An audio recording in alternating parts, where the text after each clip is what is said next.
Hi Raiders, class of 2022. This is Mrs. Niederklein. I wanted to go over a couple of things regarding your enrollment for your junior year and have quite a few things to go over. This is not the best way to do it. I get it, and I know you're going to have questions, so please email me, reach out to me. I'm going to try my best to answer a lot of those questions today in this video. So let's get started. The first thing that I will be sharing with you is your enrollment and planning guide, and that is going to be through your email. I do not recommend printing this out. You do not need to waste those 51 pages. You can look at everything online digitally if you would like to.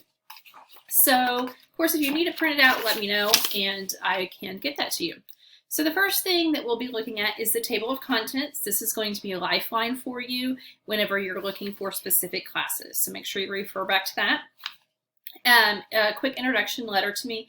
One thing to pay attention to here is just because it's in this booklet does not mean that it's offered every year. So we have courses that are offered every other year or courses that have been approved, but maybe we can't fit into the schedule, that sort of thing. So just because it's in this booklet does not mean that it will be offered next year.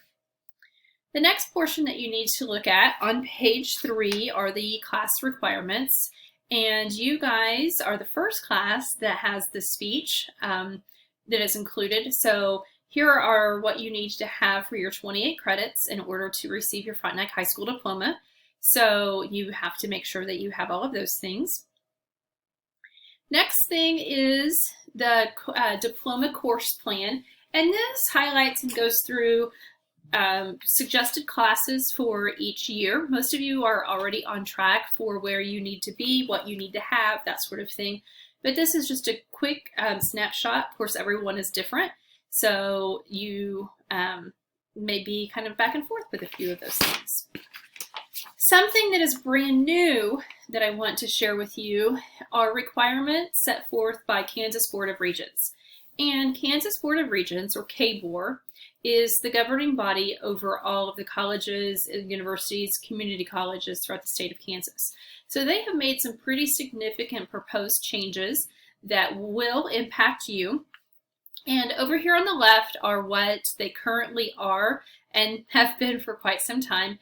And here are the new proposed changes. So if we look at Emporia State, Pittsburgh State, Fort Hays State, and Wichita State, we can see that their acceptance is for students who have a 21 or higher on their ACT or a GPA of 2.25. Now, the units are not specific courses, but not specific courses are recommended, and units are not required. So here we can look at what the old units were, but now they are making those not required. Here is my recommendation. If you know you're going to go to one of those colleges or universities and you know you are looking for a career in the health sciences, then you know math and science is going to be very important.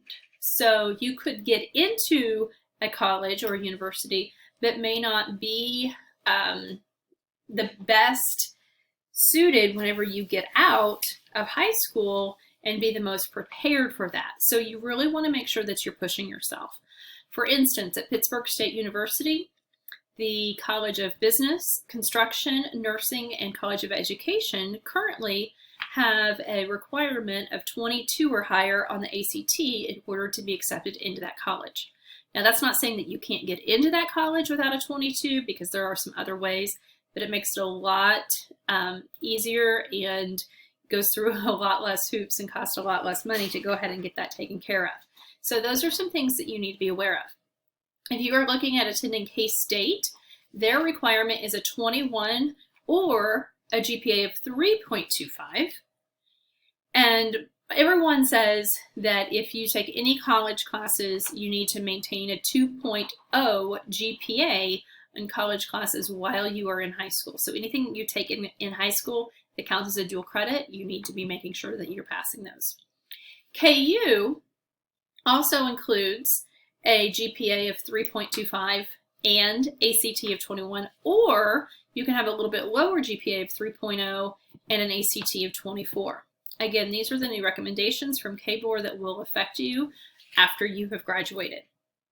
An additional thing Anyone who is looking at playing any sports, either Division I, Division II through NCAA, NAIA, one of the private colleges in the state, you need to make sure that you are meeting all of those eligibility requirements, because there are specific classes that you need to be in for high school that will count to help you fulfill those requirements. You and I need to have those conversations.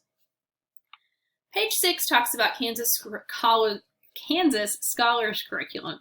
And as you can see, this more rigorous curriculum is something that only about 10% of the students in the state of Kansas complete this sort of curriculum. And from there, they take the top of the top with the GPA and ACT. And about this time of the year, well, we're running a little bit late, nothing's typical right now, but about this time of the year, they let us know with the highest GPAs and ACT, they offer those students $1,000 scholarships to an in the state of Kansas institution. So if you have a really high GPA and ACT, you could qualify for that. If you don't, you can still be a completer, and that is also something that is good to have too. So those include the sciences, including a full year of physics, as well as 4 units of higher level math, and then 2 continuous years of the same foreign language. So that is an option for you as well. On page 8, we look at the pathways that we offer at Frontenac High School through CTE, our career and technical education courses that help better prepare students for whatever pathway they choose outside of high school. So these are some of those that we offer and have great success in those. Starting on page 9 is where our course descriptions, our course catalog, everything really starts. So let me just go through this with you really quickly. And every class is in here, every class is arranged, but just as long as you have a general overview and general idea, you can go back to that table of contents and look and find what courses you may be most interested in. Okay, so at the top we have, this is the department that it's in, so business and computers. Course title is Intro to Business. The number, that is more for me and for Power School, but most colleges also have a course number, so you need to be aware on how to read those sort of things. Usually if it starts with a 1, that means 9th grade on up. It starts with a 2, it'd be 10th grade, 3 would be 11th grade, and 4 would be senior. So we'll get to that in just a sec. Credit had the number of credits that this class is worth, the grade levels that are eligible to take that class, and any prerequisites that may be put into effect for students in order to be the most successful for those classes. And then it's followed by a course description. Let me scroll down to one of the classes that does have a prerequisite, just so we can see that difference. So 21st Century Journalism and Broadcasting, that's the Raider Weekly. And that does have a prerequisite of a 70% or higher in the previous semester's English course. And as well as permission from the instructor is required. So that class, in order to be successful and do well in there, that is something that needs to be maintained. So whenever you go to select those courses, you really need to look at what you qualify for, what you need to take, what you should take. And I would encourage you to look ahead. You're sophomore now, going into your junior year, but I want you to start looking at your senior year. What do you want to take? What should you be taking? What path and what track do you need to be on? And what do you need to do in order to get there? So based on your math that you're in now, look at the next step, look at the next step. Okay. Speaking of math, if you turn to page 31 and 32, there will be a, it's kind of sideways here for me, so have to just bear with me. But there is a really good flow chart that is there for math, so you can kind of see the sequence of math courses and where you go from one class to another. So right here you go. And it's a little bit easier to read digitally than if you would print it out. But you can see if you started over here in 8th grade, you took Algebra 1. Then you would go 9th grade Algebra 2, then Geometry, then either Advanced Algebra or Trig, and then followed by Calculus. So, or you can just go back and forth, however, wherever you started off and wherever you are now.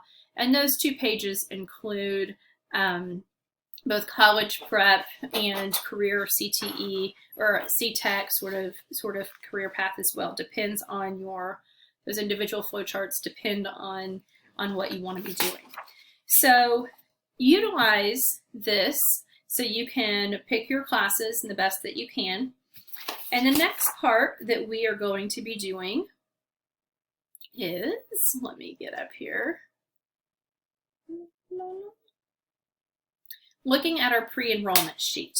Okay, so our pre-enrollment sheet is going to be something that is going to help you understand and walk through the process of enrollment. To me, it helps to have it written out. If you want to do that, you can. If you want to, however you want to do it. So first thing that we'll see up here are required classes, and you would select either are you going into English 3 or Applied English 3, and you would look at the English department sections around page 14, 15, I think. You would look in the English department for those prerequisites and which path that you're going down toward and which class is going to be best for you. And just circle one of those. Your science course. It's interesting and it's good to know that if you take Biology 1 and Biology 2, that counts as biology. So even though you had 2 years, it's still biology. And down here, you can see that you need a biology and a science elective. So you would need to make sure that you're meeting all of those requirements. So Biology 1 and 2 really count towards biology. And then it would count towards, like Biology 2 would count towards one of your elective classes. So nothing you take is wasted. Everything counts as one of these categories. But if you take Biology 1, Biology 2, and Earth Science, that's not your 3 science credits. So need to make sure of that. Math, juniors take American history. I would really, really like every junior to take CLP this year. So that way it just opens up quite a bit more information and quite a bit more availability for your senior year classes. If you want to take an internship or something like that, you have that already done and taken care of. So it's not an issue at all. And fine arts is in parentheses because a lot of you already have that, but if not, you need to make sure that you have your 1 full fine art credit. So down below, we have the minimum requirements for Frontenac High School, your 4 English, your 3 math, your 3 science, your 3 social studies, your CLP, your speech, PE and health, fine arts, and then your electives. Also over here, we have the KBOR qualified admissions, brief snippet of what we went over with those proposed changes as well. And then we also have the Kansas Scholars Curriculum, completing courses, so that way you have that as a quick reference. So what I did is I went ahead and I printed one off. Of course, I had it purple. So, and I went ahead and just wrote out what I want to have. Okay. So I circled my English 3, my science course. I'm going to go into the medical field. That's my dream. I've always wanted to be a pediatrician. Not really. I don't like crying babies that much or sticking kids. So anyway, so I put chemistry. My math course, I've talked to my math instructor, Mr. Palumbo and Mr. Eckstein and Mr. Buzzard. They've recommended I'm on track for Trig, American history, and I need my CLP, and that's a half credit. So then I went through, I utilized this, I know what I want to do, and I went through the rest of my classes, and I want to take A and P. I meet those requirements to take A and P in chemistry. I've met everything. I've looked through my prerequisites. I have everything I need to. I want to go ahead and take a dual credit history, get that out of the way. I want to take weights and DIY. So you can look through here and see that I have 1, 2, 3, 4, 5, 6, 7, 8.5 credits. So one of those, or I'm sorry, no, I have 8 credits because my dual credit history and my CLP are both a half credit each. So those are some things that you need to take care of. Maybe you have 10 classes, but you only have 8 credits. So you need to really make sure and see what kind of credits that you have. From there, and you've talked to your parents about it, from there, you will take this and you will log into your Power School. Sorry, wrong place. And this is a kind of a fake dummy account that I have established. So from here, you will go into and utilize the button that has the notebook and the pencil. And I'm going to take myself off for just a second. No, okay. All right, so from here, you will select the classes that you are going to take, okay? So what did I have? I had English Language Arts 3, and then I'm going to say okay. Then my math, I put down that I'm going to take trig. Okay, so here's the issue. So this is a fake account, so I'm not able to select that. And if you're not able to select something, it's probably because the prerequisites have not been met. So you had to get a 70% or higher in geometry. Oh no! That was when I did not turn in all of my stuff and I didn't take my final and I chose not to and I didn't do so well. Oh, so that's going to hurt me. So, okay, so now I need to go back to the drawing board and see what am I eligible, what do I need to take, that sort of thing. Sometimes you are eligible and there's a glitch in the matrix, so you need to let me know of that, okay? So whatever math you have, American history is automatic. I want to take my elective course. Oh, here's where my dual credit is. My dual credit, I want to take to 1877 to present. I want to take post-Civil War Reconstruction to present. That's what I like. My science class, and it says on here that I can take between 1 and 4, and I can take my A and P, and it's not letting me select chemistry, and I would have to find out why that would be. So you go through and you utilize this in order to make your selections on here.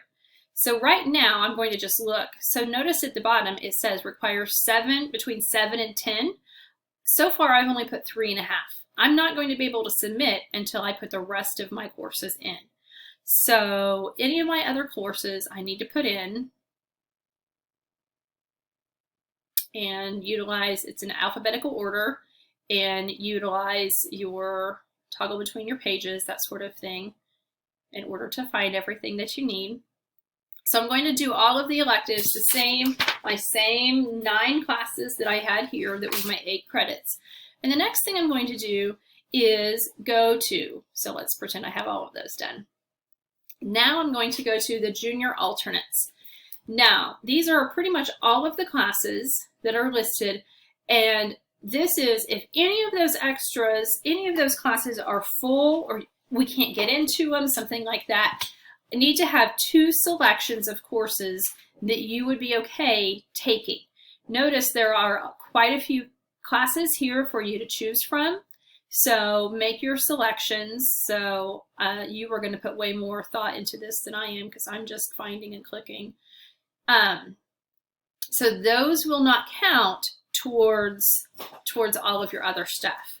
So by the time that you get done, go back and look. Do I have my core classes? Do I have my English, my math, my science, my social studies? Do I have whatever electives I need? If I'm taking more than one science, am I taking dual credit classes? What am I taking and how am I putting it in there?